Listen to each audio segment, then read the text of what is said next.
नमस्कार। आज का उपनिषद है मुंडकोपनिषद। इसमें 3 मुंडक हैं। प्रत्येक मुंडक में 2-2 खंड हैं। यहाँ मुंडक का जो मतलब है, मन का मुंडन, यानी मनुष्य अज्ञानता का दूर करना। अब अज्ञानता का दूर करने के जो 2 उपाय हैं वो हैं अपराविद्या और पराविद्या। अपराविद्या में मनुष्य को इस भौतिक संसार के बारे में ज्ञान दिया जाता है और पराविद्या में ब्रह्म का ज्ञान दिया जाता है। तो इस तरीके से आज का जो उपनिषद है उसमें परा और अपरा विद्या के बारे में बताया गया है।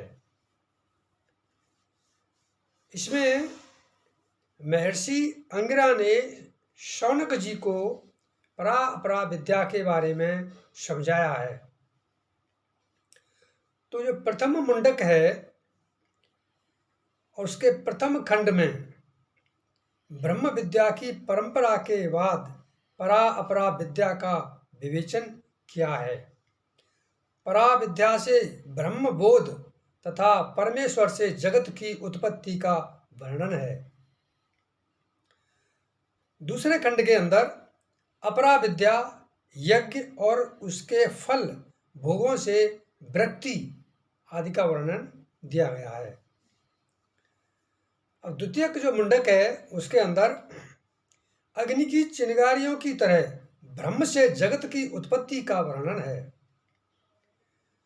तृतीय मुंडक के अंदर इसमें शरीर रूपी एक ही वृक्ष पर जीवात्मा और परमात्मा रूपी 2 पक्षियों के उदाहरण सहित अंतःकरण की शुद्धि द्वारा ब्रह्म की प्राप्ति का वर्णन है। जो ये उदाहरण दिया गया है कि एक ही वृक्ष पर 2 पक्षी रहते हैं।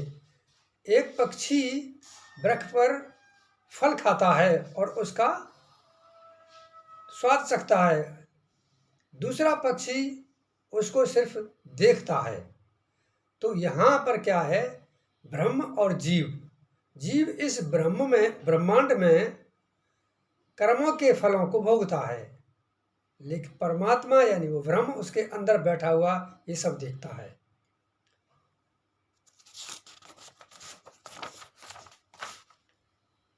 परापरा जो विद्याएं उनका जो इसमें उल्लेख किया गया है, अपरा विद्या ये सांसारिक भौतिक और वेदों के कर्म कांड से संबंधित है।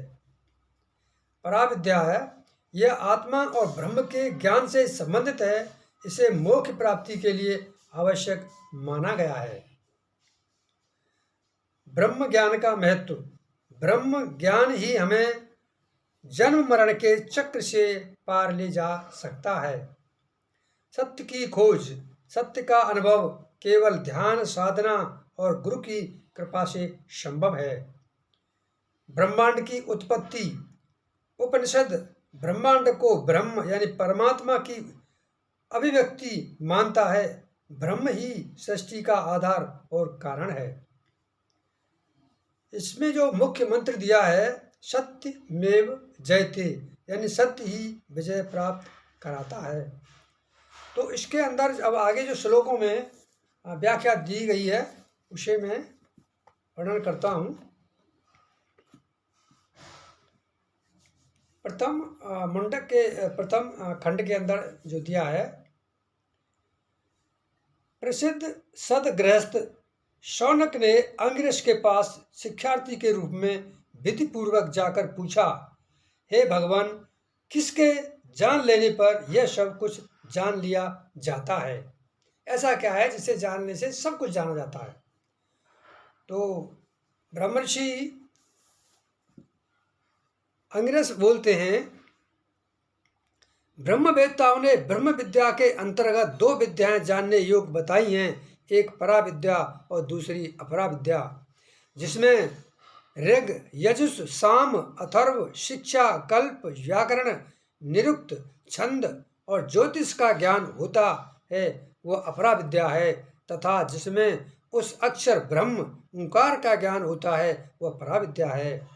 वह जो देखा न जा सके, न पकड़ा जा सके, जिसका कोई गोत्र नहीं, कोई वर्ण नहीं, जिसे चक्षु और श्रोत्र की आवश्यकता नहीं, जिसे हाथ और पैरों की आवश्यकता नहीं, जो सदैव नित्य व्यापक, सर्वत्र व्याप्त और अत्यंत सूक्ष्म है, जो क्षयरत है अथवा अनश्वर है, जो संपूर्ण भूतों का कारणभूत है, उस पर ब्रह्म को ही विवेकी जन सर्वत्र देखते हैं।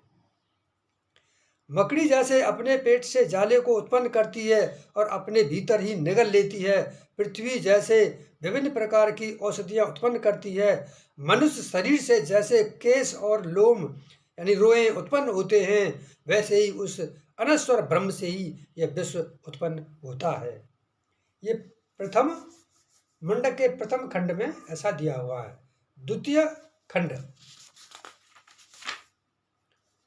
खंड में बताया है, सूक्ष्मदर्शी ज्ञानियों ने वेद मंत्रों में जिन कर्मों का दर्शन किया, त्रेता युग में उन्हीं का विविध प्रकार से विस्तार हुआ। ये सत्य की कामना से युक्त पुरुषों, अपने कर्मों का श्रेष्ठ फल प्राप्त करने के लिए इस जगत में यही मार्ग है कि आप सब नित्य ही श्रेष्ठ आचरण करें।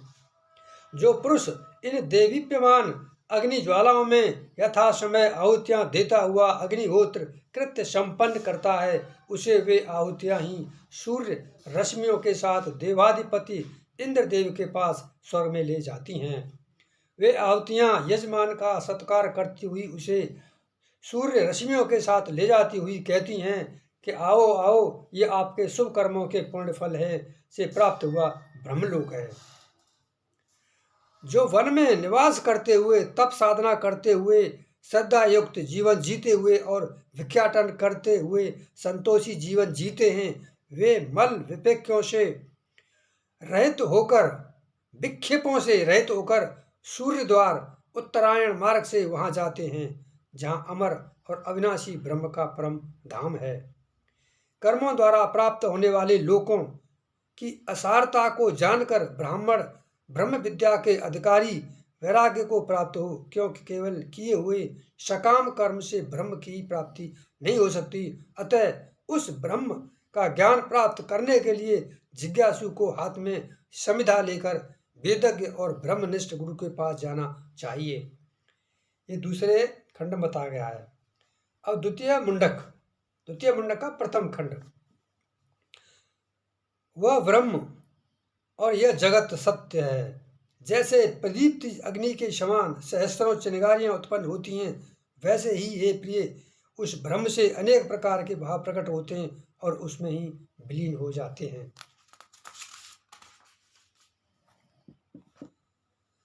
वह प्रकाशमान अमूर्त रूप ब्रह्म अंदर बाहर सर्वत्र विद्वान है। वह अजन्मा, प्राण रहित, मन रहित एवं उज्ज्वल है और अविनाशी आत्मा से भी उत्कृष्ट है। इसी अविनाशी ब्रह्म से प्राण, मन एवं समस्त इंद्रियां उत्पन्न होती हैं। इसी से आकाश, वायु, अग्नि, जल एवं विश्व को धारण करने वाली पृथ्वी उत्पन्न होती है। अग्नि जिस ब्रह्म का मस्तक है, सूर्य और चंद्र जिसके नेत्र हैं, दिशाएं अथवा सुविस्तृत वेद वाणियाँ जिसके कण हैं, वायु जिसका प्राण है, संपूर्ण विश्व जिसका हृदय, पृथ्वी जिसके पैरों की उत्पत्ति है, निश्चय ही वह ब्रह्म संपूर्ण प्राणियों में अंतरात्मा रूप में प्रतिष्ठित है। उस विराट पुरुष से ही वह अग्नि उत्पन्न हुआ है। सूर्य जिसकी समिधा रूप है, उस आकाशस्थ अग्नि से निष्पत्र सोम से पर्जन्य और पर्जन्य से पृथ्वी में औषधियाँ उत्पन्न होती हैं। औषधियों से पुरुष में वीर्य उत्पन्न होता है। पुरुष द्वारा उस वीर्य के सिंचन से पुरुष से ही समस्त प्रजाएं उत्पन्न होती हैं। उस विराट पुरुष से ही विविध देवता, साध्यगण, देव विशेष, मनुष्यगण, पशु पक्षी, प्राण, अपान, दान, जौ, तप, श्रद्धा, सत्य, ब्रह्मचर्य और विधि, यम, नियमादि सब उत्पन्न हुए हैं। उस पुरुष से ही 7 प्राण, 2 नेत्र, 2 श्रवण, 2 घ्राण, 1 जिह्वा उत्पन्न हुए। उसी से अग्नि की 7 ज्वालाएं, 7 समिधाएं, 7 विषय, 7 यज्ञ उत्पन्न हुए। उसी से ये 7 लोक प्रकट हुए, जिनमें 7 प्राण विचरते हैं। प्रत्येक प्राणी रूप गुहा में आश्रित सन्निहित ये 7 पदार्थ उसी से प्रकट होते हैं। उस पुरुष से ही समस्त समुद्र और सभी पर्वत एवं विभिन्न रूपों वाली नदियां उत्पन्न हुई हैं।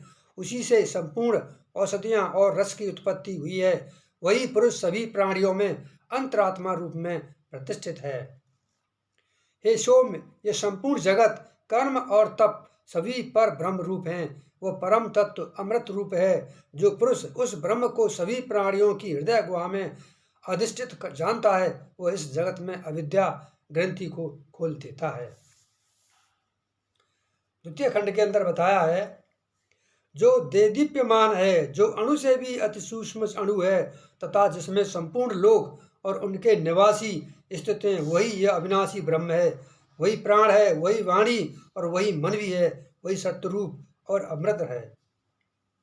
जिस विराट पुरुष में पृथ्वी, अंतरिक्ष, द्युलोक तथा संपूर्ण प्राणों के साथ मन अधिष्ठित है, उस एक आत्मा को ही जाने, उससे भिन्न अन्य विषयों को सर्वथा छोड़ दें। यही अमृत रूप ब्रह्म प्राप्ति का सेतु यानी साधन है। रथ चक्र की नाभि में जिस प्रकार अरे लगे होते हैं और जिस प्रकार शरीर की संपूर्ण नाड़ियां हृदय में एकत्र होती हैं, उसी प्रकार विभिन्न रूपों में संचरित होने वाला वह पर ब्रह्म हृदय के मध्य स्थित होता है। उस परमेश्वर का ओम के उच्चारण द्वारा ध्यान करना चाहिए। अज्ञान अंधकार से पार जाने के लिए यह आवश्यक है। इस प्रकार आपका कल्याण हो। जो सर्वज्ञ और सर्वविद है, जिसकी महिमा इस भूलोक में व्याप्त है, वही ब्रह्म दिव्य ब्रह्मपुर आकाश हृदय गुहा में प्रतिष्ठित है। जो मनोमय कोश से युक्त है, जो शरीर एवं प्राणों का संचालक है, जो अन्नमय कोश अथवा स्थूल शरीर में हृदय कमल के आश्रय से अधिष्ठित है, वह आनंद स्वरूप अमृत रूप परमेश्वर सर्वत्र देदीप्यमान है। उसे विवेकी पुरुष विशिष्ट अनुभवों या ज्ञान के आधार पर चारों ओर देखते हैं। उस पर ब्रह्म को तत्वतः जान लेने पर मनुष्य की हृदय ग्रंथि खुल जाती हैं, सारे संशय नष्ट हो जाते हैं और उसके संपूर्ण प्रारब्ध कर्म भी क्षीण हो जाते हैं। वहाँ उस ब्रह्मलोक में न सूर्य प्रकाशित होता है, न चंद्रमा अथवा तारे। वहाँ ये बिजलियाँ भी प्रकाशित नहीं होती। फिर यह अग्नि कहाँ से प्रकाशित हो सकता है? उस एक ब्रह्म के ही प्रकाशित होने पर सब कुछ प्रकाशित होता है। उसका ही प्रकाश इन सब में चमकता है। वह ब्रह्म अमृत रूप ज्ञान ही है। ब्रह्म ही आगे और पीछे है, ब्रह्म ही बाईं और दाईं ओर है तथा ब्रह्म ही नीचे और ऊपर विस्तृत है। यह संपूर्ण जगत सर्वश्रेष्ठ ब्रह्म ही है। तृतीय मुंडक। साथ साथ रहने तथा सख्य भाव वाले दो पक्षी एक ही वृक्ष पर रहते हैं। उनमें से एक उस वृक्ष के पिप्पल कर्मफल का स्वाद लेता है और दूसरा अनशन निराहार पूर्वक केवल देखता रहता है। इसमें वही बताया गया है कि जीव के अंदर परमात्मा है और जीव संसार को भोगता है, जीता है, फल भोगता है। परमात्मा अंदर बैठा हुआ उसे देखता है। समान वृक्ष देह पर निवास करने वाला जीवात्मा मोह में डूबा हुआ असमर्थ होकर शोक संतप्त रहता है। जब वो योगियों से सेवित परमात्मा की महिमा का बोध प्राप्त करता है, तब मुक्त हो जाता है। यह ब्रह्म ही सब प्राणियों के अंदर प्राण रूप में प्रकाशित हो रहा है। जो विद्वान इसे जानता है, वह अहंकारोक्ति नहीं करता। वो आत्मा में क्रिया करने वाला और आत्मा में रमण करने वाला पुरुष जगत में कर्म करते हुए ब्रह्म ज्ञानियों में श्रेष्ठता को प्राप्त होता है। आत्मा रूप उस ब्रह्म की प्राप्ति सत्य भाषण, तपश्चर्या, सम्यक ज्ञान, ब्रह्मचर्य आदि निश्चित व्रतों से होती है। वह शुभ उज्ज्वल ज्योतिष्मान ब्रह्म शरीर के अंदर अधिष्ठित रहता है। उसे वही योगी देख पाते हैं जो स्वयं को दोषों से मुक्त कर लेते हैं। वह ब्रह्म यानी परमात्मा अत्यंत महान और दिव्य है। वह सहज चिंतन की सीमा से भी परे है। वह सूक्ष्म रूप में प्रकाशित होता है। वो अत्यंत दूर से भी अति दूर है तथा निकट से निकटस्थ भी है। वह सूक्ष्म दृष्टाओं की दृष्टि में प्रत्येक प्राणी के अंदर हृदय गुहा में प्रतिष्ठित है। वह ब्रह्म अथवा पर आत्मा न नेत्रों से ग्रहण किया जाता है, न वाणी से, न अन्य इंद्रियों से ग्रहणीय है। वह तप से अथवा कर्मों से भी ग्रहणीय नहीं है। ज्ञान प्रसाद से ज्ञानी शुद्ध अंतःकरण वाला होता है, तब वह ध्यान के द्वारा कला रहित तो परमात्मा को दिखता है। वह सूक्ष्म आत्मा मन के द्वारा जानने योग्य है, जिसमें देह से संबंध 5 रूपों वाला प्राण स्थित है। इन्हीं प्राणों से संपूर्ण प्रजाओं का मन भी व्याप्त है, जिसके शुद्ध हो जाने पर यह आत्मा प्रकाशित होने लगता है। यहाँ एक महत्वपूर्ण मर्म प्रकट किया गया है। लौकिक कामनाग्रस्त मनुष्य तमाम पुरुषार्थ करके इच्छित वस्तुओं का संग्रह करने के बाद जो सुख अनुभव करता है, निर्मल अंतःकरण वाले को वह सुखानुभूति संकल्प मात्र से हो जाती है। इसलिए ऐश्वर्य संग्रह पूर्वक संतोष खोजने वालों के लिए भी यही उचित है कि वे आत्मज्ञानी को श्रेष्ठ मानकर उसका अनुगमन करें। आत्मज्ञानी साधक उस निर्मल और ज्योतिर्मय ब्रह्म के परम धाम को जान लेता है, जिसमें यह संपूर्ण विश्व समाहित है। जो साधक निष्काम भाव से परमेश्वर की उपासना करते हैं, वे विवेकी पुरुष इस शरीर के जन्म मरण चक्र देके बंधन को लांघ जाते हैं। लौकिक ज्ञान प्राप्त करने की विधियों से आत्मज्ञान प्राप्त नहीं होता। लौकिक ज्ञान पदार्थ की तरह है, जिन्हें पुरुषार्थ पूर्वक हस्तगत किया जा सकता है। आत्मज्ञान चेतना युक्त है। वह साधक की पात्रता देकर स्वयं ही अपने स्वरूप को उद्घाटित करता है। ये आत्मा न तो बलहीन पुरुष को प्राप्त होता है, न प्रमाद युक्त व्यक्ति को, और न ही तत्व रहित यानी ज्ञान रहित तपश्चर्या से वह प्राप्त होता है। जो ज्ञानी पुरुष इन उपायों से ज्ञान युक्त तप से यत्न करता है, उसे यह आत्मा ब्रह्म धाम में प्रविष्ट करा देता है। कामना से रहित विशुद्ध अंतःकरण वाले ऋषिगण ज्ञान से तृप्त होकर परम शांत रहते हुए उस परमात्मा को प्राप्त कर लेते हैं। वे विवेकी पुरुष उस सर्वव्यापी सर्वरूप परमेश्वर को सर्वत्र प्राप्त कर उसमें समाहित होकर उसी में ही प्रवेश कर जाते हैं। जिन्होंने वेदांत विषयक विशिष्ट ज्ञान के द्वारा परमात्मा को निश्चय पूर्वक जान लिया है, और जो वैराग्य तथा योग के द्वारा शुद्ध अंतःकरण को प्राप्त हो चुके हैं, ऐसे साधक शरीर छोड़कर ब्रह्मलोक में प्रविष्ट होते हैं। वे सब ओर से मुक्त होकर श्रेष्ठ अमृत को प्राप्त करते हैं।